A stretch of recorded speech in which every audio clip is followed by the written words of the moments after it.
지금 대한민국 현재 체제 전쟁 중이다 하는 거를 이제는 뭐 거의 다 아마 인식하고 계실 거라고 보고요.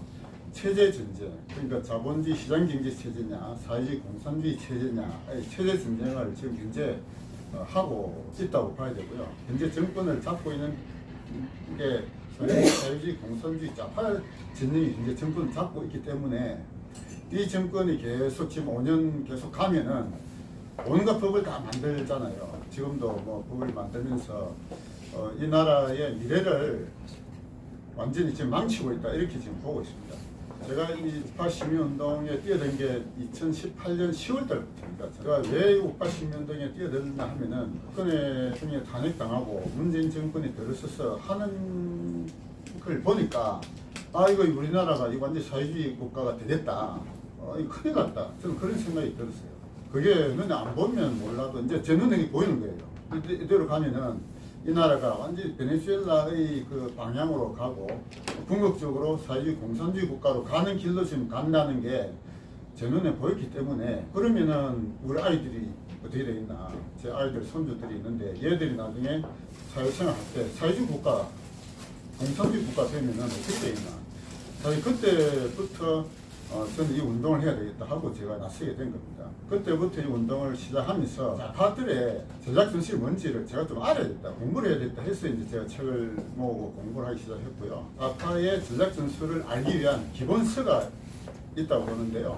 그게 저는 좌파의 3대 바이블이라고 저는 얘기하고 있습니다. 좌파의 3대 바이블이 뭐냐면 첫째가 1848년도 마르크스 엥겔스가 집필한 공산당 선언입니다.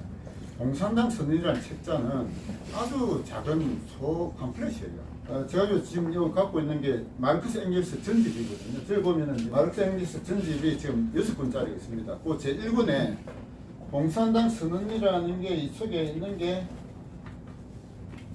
여기에 요거 불과 몇 페이지 안 됩니다. 여기에 공산당 선언 책자예요. 여기서 마르크스가 주장한 게 뭐냐면은 역사 발전 5단계설을 주장했어요. 역사 발전 5단계설. 역사는 이제 원시 공산사회부터 쭉 해서 마지막에 공산사회로 발전한다 하면서 좌파가 스스로 진보로 간 게 바로 거기서 싹튼 겁니다. 자본주의 국가가 발전하면 공산국가가 된다. 이게 마르크스가 주장한 역사 발전 5단계설이고 그게 역사의 진보라고 한 거예요. 그래서 좌파가 지금도 진보하는 그 어원이 바로 여기에 있습니다. 지금도 좌파를 진보라고 불러준다는 것은 마르크스의 역사 발전 5단계설을 진봉한다는 걸 전제로 한다 이런 얘기예요. 그래서 더 이상 좌파를 진보를 좀 안 된다라고 저는 주장하고 있는 겁니다. 그리고 두 번째는 레닌이 저술한 무엇을 할 것인가. 이게 이제 두 번째 책입니다. 그러니까 마르크스는 공산주의라는 하나의 이론을 창설한 인물이고, 그런데 마르크스는 실제로 공산혁명을 성공시키지 못했어요. 공산혁명에 성공한 인물이 레닌이잖아요. 레닌이 1902년도에 저술한 무엇을 할 것인가. 이게 좌파의 두 번째 바이블입니다. 여기서는 레닌은 뭘 주장했냐면은 통일전선 전략을 주장했어요. 그래서 자본주의 사회를 무너뜨리고 공산사회를 만들기 위해서는 공산혁명을 일으키고 성공시켜야 되는데, 공산혁명을 성공시킬 전략이 뭐냐? 통일전선 전략이라고 제시한 겁니다. 이게 이 책에 나와요. 세 번째 바이블은 이게 그람시라는 인물이 1936년도 정도 저술한 옥중수고라는 책이 있습니다. 옥중수고는 진취전 전략이라는 걸 제시했어요. 마르크스의 공산당 선언에서 나온 역사발전 5단계설, 그리고 레닌의 무엇을 할 것인가에 나온 통일전선 전략, 그리고 그람시의 옥중수고에 나온 진취전 전략, 이 세 가지가 좌파의 핵심 전략이에요. 이게 GP의 출발입니다. 우리나라도 지금 좌파가 집권하고 있고 모든 이론가들의 대부분이 좌파예요. 대학 교수의 한 70% 좌파라고 보면 됩니다. 언론의 90% 좌파예요. 유튜브도 좌파가 사실은 지금 장악하고 있습니다. 그래서 시민단체는 80%다 좌파예요.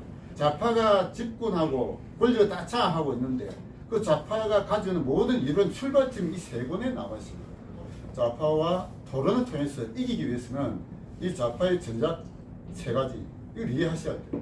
역사발전 5단계설, 다음에 통일선 전략, 진취전 전략, 이 세 가지 전략을 이해하셔야 되는데, 역사발전 5단계설은 지금은 역사적으로 잘못됐다는 게 이미 드러났습니다. 자본주의 사회를 거쳐서 공산사회로 가는 게 우리 인류가 지향해야 될 길이다라고 마르크스가 제시했는데, 막상 공산사회가 되고 보니까 어떻게 됐습니까? 새로운 지옥이 열렸잖아요. 러시아, 중공, 북한, 캄보디아, 베트남, 모든 세계 공산 국가가 다 지역이 열렸습니다. 지금 현재의 대표적인 국가가 저는 베네수엘라 보거든요. 베네수엘라가 남미의 가장 천국 같은 나라가 지역으로 바뀌는데 불과 20년 만에 바뀌었습니다. 20년 정도 걸렸어요. 차베스 14년, 그 다음에 마두로, 그 다음에 한 7, 8년 걸렸는데, 베네수엘라 그 전에 남미에서 가장 살기 좋은 나라, 관광을 가고 싶은 나라, 세계 가장 좋은 나라가 지역으로 바뀌는데 불과 20년만 그리 됐단 말이에요. 그 이재명 정권이 이대로 가고 또다시 다음 정권 또 좌파가 가면은 저는 이 사회주의 국가가 확고하게 될 거라고 봅니다. 그러면 이제 지역으로 가는 게 열리는 거죠. 예? 그럼 우리 자식들, 손주들의 미래가 그렇게 될 거기 때문에 반드시 다음 정권은 우리 우파 진영이 때때로 와야 됩니다. 그 전에 이재명이가 내볼지 그건 알 수는 없지만 일단은 5년을 간다고 보고 이 5년 동안 이제 한 4년 정도 남았죠. 이 동안에 우리 우파가 제대로 준비를 해서 정권은 때때로 와야 되잖아요. 이거를 하기 위한 진지가 저는 부산에서는 이 자리가 저는 되어야 된다고 생각해서 이걸 지금 사무실을 만든 거거든요. 좌파의 가장 중요한 전략이 통일지선 전략이에요. 마르크스는 이론만 제시했지만 레닌은 성공시킨 인물이에요. 그래서 레닌이 성공시킨 이 전략을 우리가 잘 이해하고 우리도 배울 거는 배워야 됩니다. 레닌에게서 배울 게 한두 가지 아니에요. 그래서 레닌이 제시한 통일선 전략은 이해하려면 그 당시에 인터내셔널이라는 것을 역사적으로 누를 할 필요가 있습니다.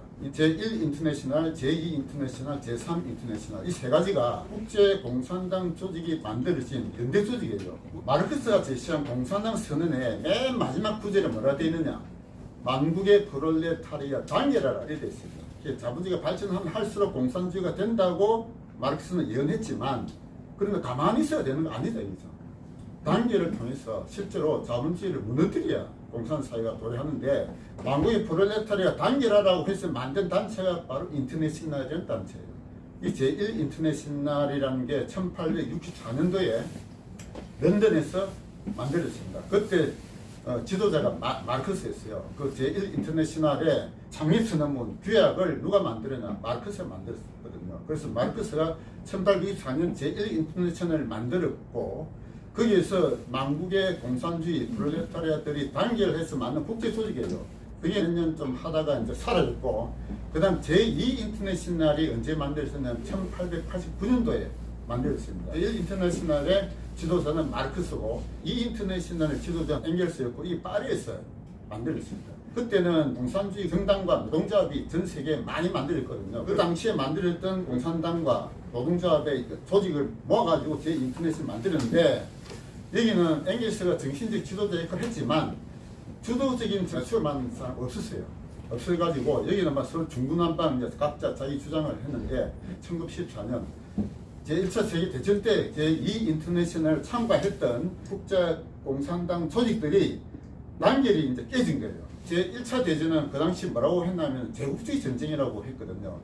각 제국주의 국가들끼리 서로 식민지 정탈에 이래서 서로 전쟁했는데 인터내셔널 안에 순수 공산주의 계열, 주로 러시아 쪽이 대표적이었는데 그쪽은 1차 세계대전에 참여하지 말자, 전쟁 반대하자 이렇게 주장했고, 근데 다수의 조직들은 자기 국내 그 전쟁에 참여를 주장했습니다. 그러니까 제2인터내셔널 분열한 이유가 제1차 세계대전에 자기 국가의 승리를 위해서 참여할 거냐 말 거냐 그걸 가지고 이제 분열된 거예요. 그 제2인터내셔널은 그렇게 분열됐고, 그 다음에 제3 인터내셔널이 생겼습니다. 그게 언제 생기냐면 1919년 모스크바에서 레닌이 주도해서 만든 조직이 제3 인터내셔널이라는 조직이 만들어졌는데, 그게 뭐냐 하면 고민테른입니다. 코뮤니스트 인터내셔널의 줄임말이 고민테른이거든요.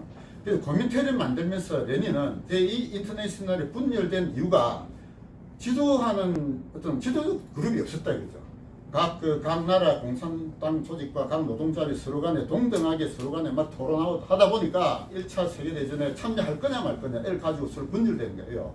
러시아 혁명이 성공되고 나서 레닌이 주도해서 만든 게 1919년도 제3 인터내셔널을 만들면서 이제는 소련이 공산주의 성공했으니까 소련 공산당이 국제적인 공산당 지도자가 된 겁니다. 그래서 각국에는 모두 다 한 나라의 하나의 공산당만 인정해가지고 소련의 지도를 받는 전 세계 공산당 조직을 고민테른이 지도한 거예요.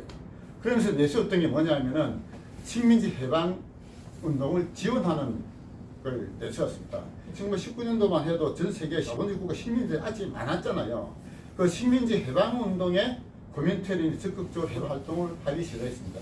우리나라의 독립운동가들도 고민테른의 지원을 받고 한 운동이 많았어요.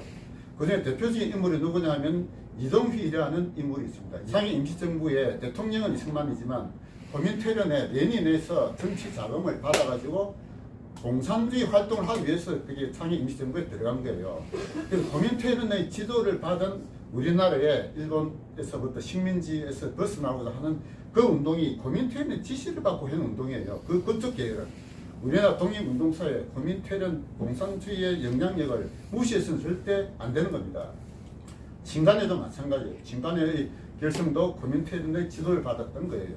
레닌이 여기 무엇을 할 것인가 라는 이 책에서 통일선 전략이라는 전략을 개발해서 했는데 1902년도에 이 책이 만들어졌고 바로 다음 해가 1903년도 러시아 사회민주노동당 제2차 당대회가 열렸는데 제2차 당대회 때 그때 러시아의 사회민주당이 두 갈래로 이렇게 양파전에 있었거든요. 하나는 마르토프라는 사람이 지도자를 했던 멘셰비키라는 이제 하나의 그 분파가 있었고, 그 한쪽은 레닌이 지도자가 된 볼셰비키라는 그 분파가 있었어요. 그래서 마르토프와 레닌이 그 1903년도 러시아 사회민주노동당 제2차 당대회 때 치열한 토론을 벌였습니다. 그 토론에서 레닌이 승리를 한 거죠. 그 승리하는 바람에 러시아 사회민주노동당이 레닌의 전략대로 이렇게 나아갔던 겁니다. 마르토프와 레닌의 주장을 공부를 할 필요가 있습니다. 러시아 사회민주노동당의 당원 자격에 대해서 서로 다른 주장을 한 겁니다. 마르토프는 그 당원의 자격이 두 가지다 이렇게 얘기했는데 그 두 가지가 뭐냐면 첫째가 소위 사회주의 공산주의 이론에 대해서 공감하고 공부한자, 공부하라 이지. 사회주의 공산주의의 이론에 대해서 그거를 공부하고 그게 공감한 자, 이게 첫째 당원 자격의 기준이고, 두 번째 자격이 뭐냐, 방비를 내라. 이 두 가지였습니다. 그 두 가지만 내면은 러시아 사회민주노동당 당원 자격이 있다라고 이제 주장을 했고, 레닌은 뭐라고 주장했느냐, 그 두 가지만 가지고 안 된다 이거지. 한 가지 자격이 더 필요하다 하면서 마지막 세 번째 자격을 주장한 게 그게 뭐냐면은 직업혁명가가 당원이 돼야 된다라고, 직업혁명가 조직이 당원이 돼야 하고 당을 이끌어야 된다라고 레닌이 주장합니다. 직업혁명가라는 무슨 뜻이냐면은 공산혁명을 일으키기 위한 그거는 동의를 하는데 직업적으로 하라 이런 말이에요. 그냥 일반 사회생활 하면서 한 번씩 당비만 내고 그 정도 갖고 안 된다 이거지. 직업적으로, 그러니까 자기의 모든 걸 다 걸어야 된다 이 말입니다. 자기의 모든 삶의 모든 전생의 전 목표를 공산혁명에 투신하는 자가 당원이 돼야 된다라고 주장했던 겁니다. 마르토프는 그까지 필요 없다. 우리 대중정당이 되려면은 뭐 그런 직업혁명가가 굳이 안 나서도 된다고 이제 마르토프 그렇게 주장했는데, 반해서 레닌은 적어도 당을 이끌 핵심 당원들은 직업적으로 목숨 걸고 모든 생애를 바치는 직업적 혁명가가 당을 이끌어야 된다라고 주장했습니다. 그렇게 해서 마지막에 레닌이 승리를 해가지고 그게 볼셰비키가 당을 장악한 겁니다. 레닌이 주장했던 통일선 전략은 어떤 개념이냐 하면은, 그 당시에는 적이 누구냐, 짜르, 그 전제군주를 넘어뜨리기 위해서는 짜르 전제 정치에 반대하는 모든 사람을 다 모아야 된다. 그건 당연하죠. 당연한데 그냥 모으자 이것만 가지고 안 된다 이거죠. 이들을 지도할 핵심 지도 세력이 있어야 되는데 그게 누구냐, 그 사회민주노동당이 지도자가 돼야 되고, 그 당을 이끄는 당원은 직업적 혁명가들이 이끌어야 된다라고 했던 겁니다. 레닌이 주장했던 통일선 전략은 당면한 적을 무너뜨리기 위해서 그에 반대하는 모든 진영을 하나로 묶는 것은 맞는데, 아무런 차이도 안 두고 다 모든 걸 다 뒤섞자 이게 아니고, 그들 지도할 핵심 지도 그룹은 공산혁명을 일으키고자 하는 철저한 혁명가 이론을 배우고 그걸 모든 걸 다 바쳐서 이끌어갈 직업적 혁명가가 당원에 대해서 이끌어야 된다고 했던 거예요. 그러면서 그들이 이제 실천적으로 어떤 거 했냐면은 일종의 기만 전술을 제시했습니다. 마지막에는 자본가를 타도하고 공산혁명을 일으켜야 되는데, 짜르와 반대되는 모든 진영을 다 모으려면은 주로 어떤 게냐면 주로 학생들, 다음에 종교 집단, 그리고 민족 자본가 계급, 이 계급들은 짜르 전제 정치는 다 반대하는 그것도 환상하거든요. 다 모으자이지 모으는데 그들에게는 공산혁명의 마지막 목표는 노출시키지 말고 숨겨놔야 돼요. 그렇게 숨겨놓고 당면한 적을 무너뜨리고 나면은 그 다음에 새로운 적이 또 나타나잖아요. 그 새로운 적을 또 반대는 모으는데 항상 그 핵심 중심은 직업적 혁명가, 공산혁명가들이 중심을 잡고 그들을 이끌어가야 된다는 겁니다.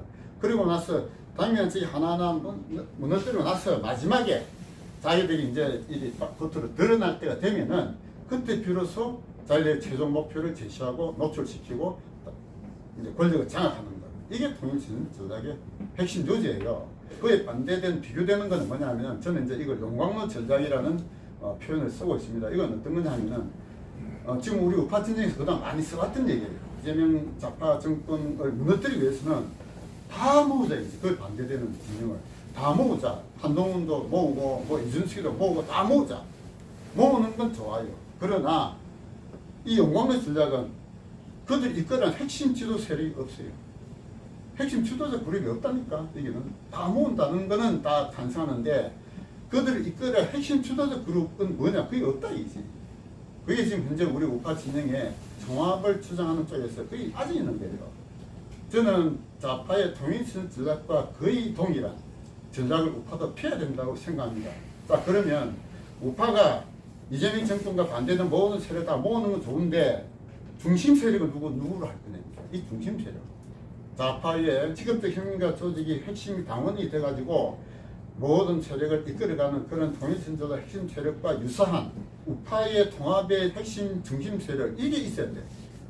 지금 현재 우리 우파 진영에서 한동훈도 통합하고 이준석도 통합하고 다 모으자. 이재명 정권과 싸우기 위해서 다 모으자. 이런 이야기 한 진영이 있잖아요. 있는데 이들이 이끌어 핵심 지도 그룹이 누가 될 거냐. 이게 지금 빠져있다 이거지. 저는 이걸 뭐라고 주장하느냐. 이 핵심 그룹은 이것도 혁명가 그룹이 돼야 된다라고 저는 주장합니다. 혁명가. 그래서 보수 하지 말자고 저는 주장하는 이유가 보수 해갖고는 이게 안 돼요. 안 이루어진다 이거지. 혁명가 그룹인데 이 혁명가 그룹은 무슨 혁명이냐. 자유혁명이라는 저는 표현을 쓰고자 합니다. 이 좌파가 공산혁명 그룹이 당의 지도 세력이 돼야 된다는 것과 거의 유사한. 그러니까 좌파는 성공했거든요. 좌파의 통일전체 이미 성공한 전략이에요. 근데 우파도 우리가 권력을 다시 쟁취하려면 우파도 이 우파의 통합을 이루기 위한 핵심 지도 그룹이 있어야 되는데 이 핵심 지도 그룹도 혁명가가 필요하다. 어떤 혁명이냐? 저는 자유혁명이라고 표현합니다.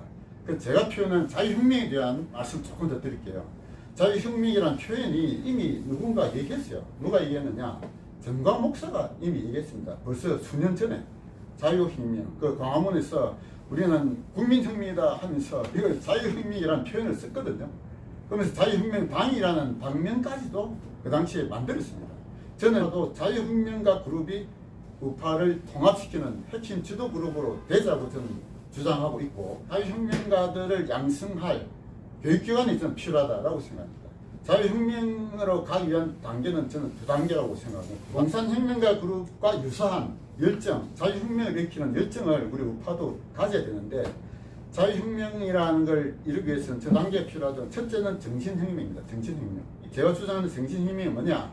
내가 죽기 전에 뭐하고 죽을 건지를 찾는 거예요. 이건 저는 나이와 아무 관계 없다고 봅니다. 10대도 할 수도 있고 90대도 할 수 있다고 봅니다.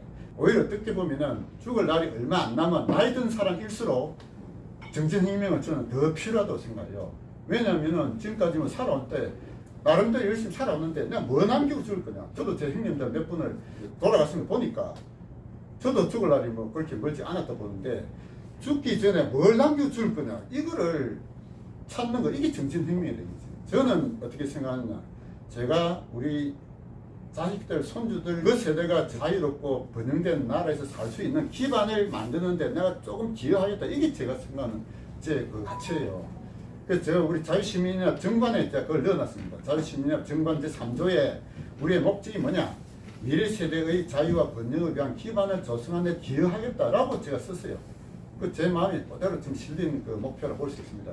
그래서 제가 우리 자식들, 손주들이 나중에 10년, 20년 뒤에 사회생활 할 때 사회주의 국가, 공산주의 국가 되면 안 되겠다. 그걸 위해서 정치인을 제대로 뽑아야 되겠다. 라고 저는 이제 제 남은 삶을 거기에 바치겠다고 저는 그런 결심을 했어요. 나이 드신 분도 이제 뭐 살 날이 10년, 20년밖에 안 남았다고 생각하시면 그 남은 기간 동안에 일주일에 있는 자식 손자한테 돈 불리주고 유산 주고 이게만 끝이는 건 안 되잖아요. 그들이 살아야 할 그 사회가 사회주의 공산주의 국가 되면 다 같이 휩쓸려 간다 이거지. 그래서 그들을 위해서 내 삶의 목표를 바로 찾는 것, 이게 정신혁명이다. 저는 그렇게 보거든요. 첫째가. 그래서 각자가 그렇게 정신혁명을 한 거치고 내 삶의 가치를 뭐라고 죽을 건지 이걸 찾는 게 일종의 정신혁명이고, 그 다음에 두 번째 단계는 그런 정신혁명을 거쳐가지고 내가 뭔가를 하고 죽겠다, 내가 뭔가 기여하고 죽겠다라는 사람들이 모여서 뭘 해야 되느냐. 그 다음은 제도혁명을 해야 되는. 전 두 번째 단계는 제도혁명이라고 표현했습니다. 제도혁명이 뭐냐? 제도를 고쳐야 된다. 이 제도. 제가 지금 농무사로 노동법을 지금 하고 있는데요. 노동법을 보면은 완전히 개판이에요. 우리가 노동법 막 이런 법이 저는 없다 봅니다. 어떤 놈들이 만들었는지 막 저는 가서 빠마떼기 때리고 싶은데, 노동법을 보면 완전히 사업하고 싶은 마음이 지금 없어져요. 노동법 때문에 고통당하는 사업자가 얼마나 많은지 모릅니다. 또 제가 하는 분야에서 노동법을 고쳐야 될 게 한두 가지가 아닙니다. 어마어마하게 많아요. 각 분야도 보면 그런 법들이 막 무지하게 많을 거고, 지금도 매일같이 그런 사회주의 공산주의 국가로 가는 법들이 지금도 만들어지고 있거든요. 그리고 법을 고쳐야 돼요. 제도를 바꾸려면. 근데 법을 고치려면 어떻게 되느냐? 우리 일반 시민들이 못하잖아요. 결국 국회의원을 적어도 과반수 되게 뽑아야 돼. 그들이 국회의원들을 교육시키고, 그들이 그런 우파적 가치를 가지는 국회의원을 선발해서 만들어 가야 되고, 그래서 이제 그런 제도혁명까지 가야 올바로 우리 아이들이 그런 사회주의 공산주의 국가에서 안 살 수 있게 만들어 가는데, 그런 정신혁명을 거치고 제도혁명을 하실 분들이 모여서 자유혁명을 완성시키자. 이게 이제 제가 주장하는 자유혁명가 그룹이 만들어져야 된다고 생각합니다.